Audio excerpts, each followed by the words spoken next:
नमस्कार दोस्तों, आज के मॉड्यूल में आपका स्वागत है। इस मॉड्यूल से हम कैमरा की फंक्शनिंग को एकदम अच्छी तरह से जानना शुरू करेंगे और उसको जानने की कड़ी में सबसे पहली और सबसे इम्पॉर्टेंट चीज़ है एक्सपोजर। तो चलिए बढ़ते हैं एक्सपोजर को सीखने के लिए। अब हम बात करते हैं एक्सपोजर के बारे में। तो एक्सपोजर क्या है?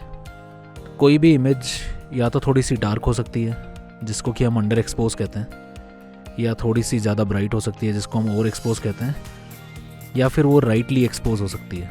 राइटली एक्सपोज मतलब उसका एक्सपोजर काफ़ी हद तक ठीक है और उसके अंदर जो चीज़ बताने की कोशिश की जा रही है वो ज़्यादातर लोग समझ सकते हैं। मगर यहाँ एक गौर करने वाली बात यह है कि राइटली एक्सपोज इमेज भी ओवर एक्सपोज यानी थोड़ी ज़्यादा ब्राइट या अंडर एक्सपोज यानी थोड़ी डार्क हो सकती है, अगर वो आपका क्रिएटिव डिसीजन है। जैसा आप इस इमेज में देखेंगे कि ये इमेज थोड़ी सी डार्क है, मगर ये फोटोग्राफर का डिसीजन है कि वो इसी तरह की इमेज लेना चाहता था। इस इमेज में आप देखेंगे कि ये इमेज थोड़ी सी ब्राइट है, मगर यहाँ पे भी ये क्रिएटिव डिसीजन है कि जानबूझ के एक्सपोजर थोड़ा सा ज़्यादा रखा गया है। मगर एज अ बिगिनर, जो कि हम इस कोर्स में बात कर रहे हैं, हम लोग सबसे पहले यही सीखेंगे कि किसी इमेज को राइटली कैसे एक्सपोज किया जाए, ताकि ज़्यादातर लोग आप इमेज में जो दिखाना चाह रहे हैं उसको समझ पाएँ।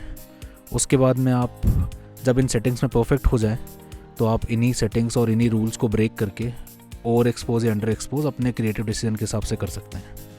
तो एक्सपोजर को एडजस्ट करने के लिए हम 3 सेटिंग्स पे काम करेंगे। पहला अपर्चर, सेकंड शटर और थर्ड ISO। ये 3 सेटिंग्स का कॉम्बिनेशन आपस में पूरे एक्सपोजर को कंट्रोल करता है। या तो इन सेटिंग्स को इंडिविजुअली यानी अकेले अकेले हम कंट्रोल कर सकते हैं, या फिर इन सब का कॉम्बिनेशन मिला के हम तीनों को साथ में कंट्रोल कर सकते हैं और उसी तरह से हम एक्सपोजर को कंट्रोल कर पाएंगे। आगे वाले मॉड्यूल्स में आप फर्दर डिटेल में समझेंगे कि अपर्चर, शटर और ISO को कैसे कंट्रोल करना है और उसके क्या इफ़ेक्ट्स होते हैं। इससे पहले कि हम एक्सपोजर के बारे में आगे बात करें, मैं आपको थोड़े से मोड्स ऑफ क्लिकिंग के बारे में बताना चाहूँगा जो कि ज़्यादातर कैमरा में प्रेजेंट होते हैं, जैसे ऑटो मोड, जैसे programmable mode, aperture priority mode, shutter priority mode और मैनुअल मोड।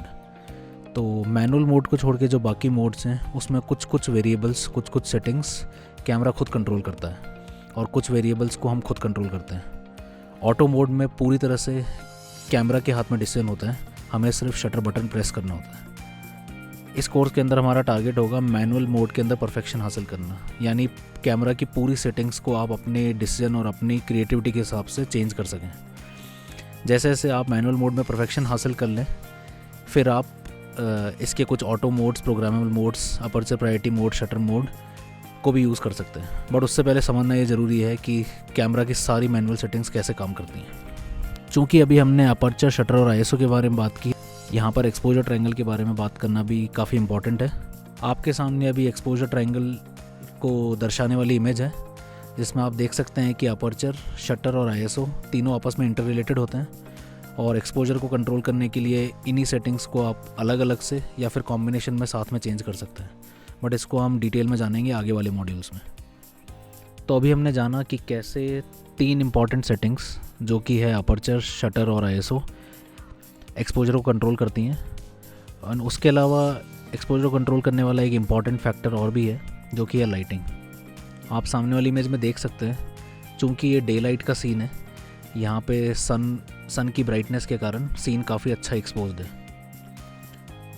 इस दूसरी इमेज में आप देख रहे हैं कि अब ये रात का वक्त है, तो एम्बिएंट लाइट यानी चारों तरफ प्रेजेंट जो लाइट सन के कारण थी वो अब ख़त्म हो गई है, तो अब ये काफ़ी अंडर एक्सपोज्ड है। इसी का थोड़ा सा एडवांस कॉन्सेप्ट होता है आर्टिफिशियल लाइटिंग, जिसमें सनलाइट के अलावा हम लोग हमारी स्पीड लाइट्स, सॉफ्ट बॉक्सेस या फिर कंटिन्यूस लाइट्स से भी सीन के एक्सपोजर को ऊपर या नीचे कर सकते हैं। मगर इस चीज़ों के बारे में हम डिटेल में जानेंगे फर्दर मॉड्यूल्स में। तो अभी तक हमने जो भी एक्सपोजर के बारे में समझा उसको समराइज़ करने के लिए अगर हम ये कहें कि एक्सपोजर एक बैलेंस है लाइटिंग और कैमरा सेटिंग्स का, तो वो एकदम सही होगा। लाइटिंग के बारे में हमने थोड़ा सा जाना और कैमरा सेटिंग्स यानी अपर्चर, शटर और ISO के बारे में हम फर्दर मॉड्यूल में जानेंगे। तो मुझे उम्मीद है कि आपको एक्सपोजर के बेसिक कॉन्सेप्ट के बारे में अच्छी तरह से समझ में आ गया होगा। एक्सपोजर के 3 मेन पार्ट्स अपर्चर, शटर और ISO, हम इन तीनों पार्ट्स को बहुत ही डिटेल में आगे के मॉड्यूल्स में समझेंगे और एक एक करके जानना शुरू करेंगे।